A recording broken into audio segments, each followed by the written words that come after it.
y a une forte attirance pour Paris, bien entendu, hein, la capitale, et puis aussi ils choisissent aussi la proximité avec Strasbourg, Nancy et Nancy-Metz, et alors aussi le sud. Hein.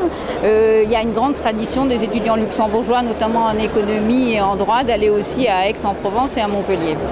Que le français est déjà une des langues officielles, disons, du Luxembourg, hein, pour tous les actes administratifs et autres. Donc ça, et puis il y a la culture aussi qui est proche pratiquement de la culture française, c'est déjà un deuxième point.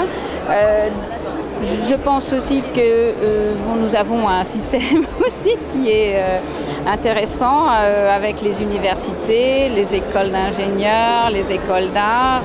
On offre une grande variété d'enseignements et dans différents domaines. Et actuellement, on a à peu près 1500 étudiants, tous cycles confondus, du niveau licence jusqu'au niveau du doctorat. Hein, voilà. Et on est quand même une université encore relativement jeune.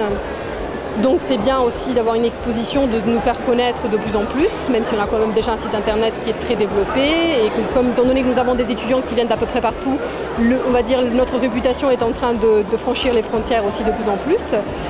Et puis c'est bien aussi parce que c'est une occasion supplémentaire en dehors des portes ouvertes que nous organisons déjà à l'université pour rencontrer des lycéens qui ne savent pas encore très bien quel parcours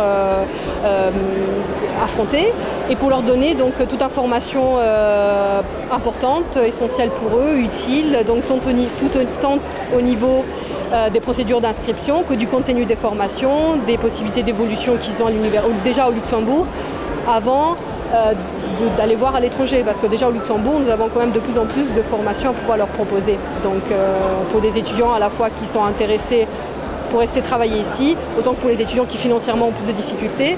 Surtout qu'un point que j'ai oublié, qui est quand même assez important, c'est que nous avons, notamment au niveau des bachelors, un semestre de mobilité obligatoire pour les étudiants. Notamment s'ils partent en Erasmus, on les aide, donc ils ont des aides financières. Ça leur permet au moins d'un semestre, par exemple, de partir déjà à l'étranger. Bon, on a le professeur qui nous a dit de venir et on est venu avec lui. Et on vient un peu visiter les universités et voir un peu ce qu'on peut faire après l'école.